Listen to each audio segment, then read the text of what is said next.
Hi guys.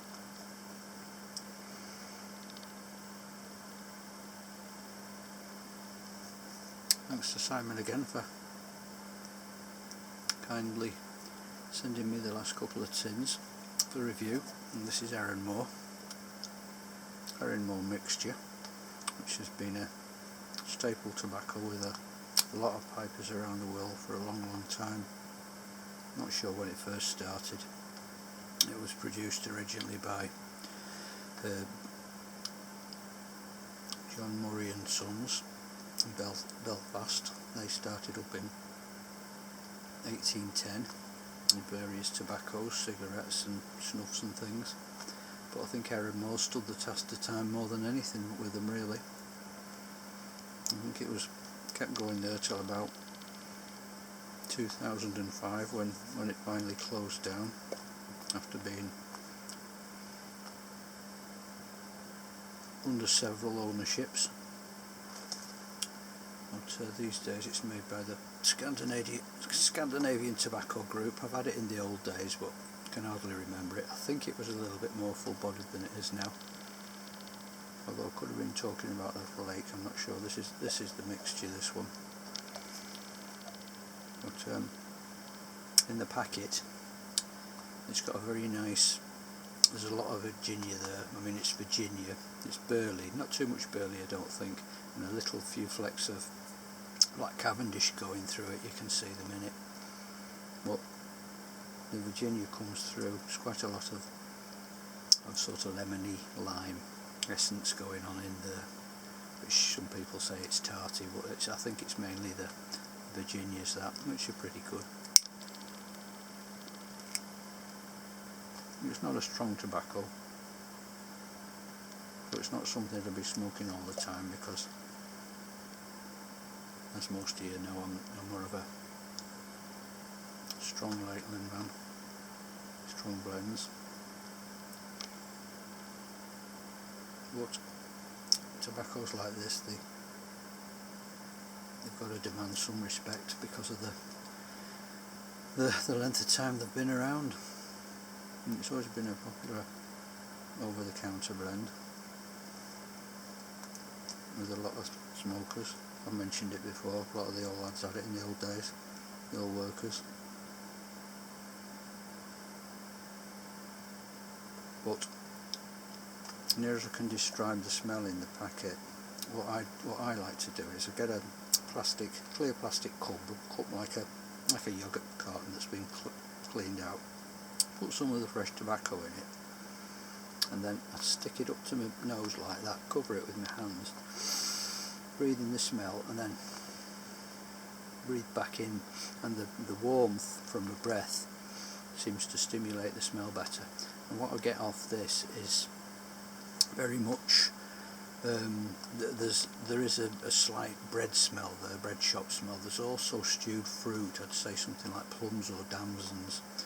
I think there's been a lot of, well, I won't say nonsense, but there's a lot been talked over the years about, oh yes, there's a pineapple essence, and there's been an awful lot of argy-bargy about that. I don't think anyone knows really, but I don't get that, and I think that's mainly down to the fact that the logo, which isn't as prominent now, that's just the top of a pineapple, was a pineapple, and pineapples in the old days, they were a symbol of great affluence and wealth. You'd get them carved out outside stately homes and castles, big ones. I think they actually had one on the factory of Murray's. So really what they were saying, Murray's, with this is that we are the best. This is the affluence of the tobacco industry. We've got the power. We're the people. We're the best going. And I think a lot of this came through society as well, because in the Victorian times, pineapples early on anyway, pineapples had gone through in the 1700s and before, they'd gone through as being very, very desirable, the fruit of kings and princesses, whatnot. So I think there's been a lot of confusion really because of the pineapple logo. I wouldn't say there was anything like pineapple in it, but that's what I get, is is the stewed fruits, which I've had in quite a few other tobaccos, and the lemony essence also at first, which was a little bit thin on this, put me in mind of Cannon Plug, because you do get that lovely lemon sherbet flavour through Cannon Plug, which is quite a bit stronger than this, as you can imagine.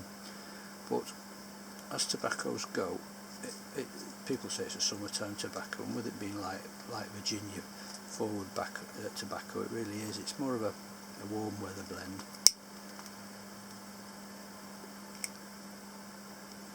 But it's quite pleasant. Not bad at all in this big Bewley pipe. Thick walls.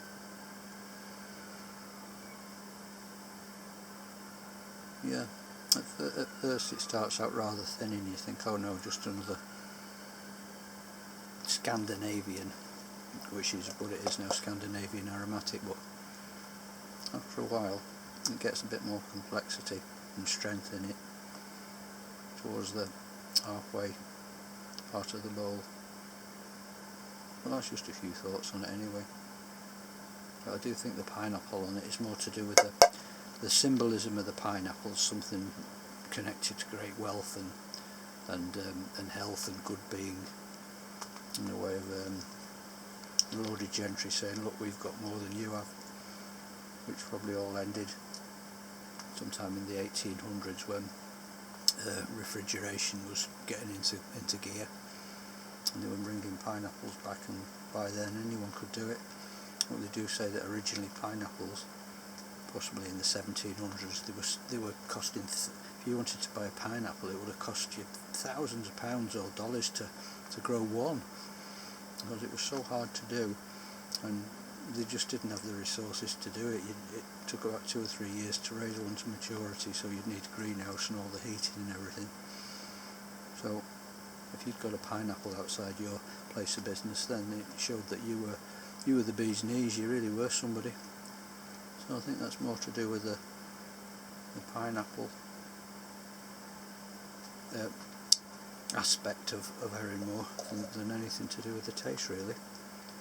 Although then again, you know, you can mistake pineapple once you've got a citrus going on, citrus undertones, and the fruit undertones come together. Well, yeah, it can be anything. It can be pineapple, peach, apricot, who knows. But when I do my little test with a pot, breathing in and out, so I'm getting warm air coming back from the tobacco, I get stewed fruit from it. But it's one I'll go back to, possibly in the summer weather. That's when it should be smoked, this. Anyway, just a few thoughts on Erinmore. Everyone's got their own ideas about it, but it's just a few of mine. Anyway guys, thanks for watching. Keep it smoky. Speak soon.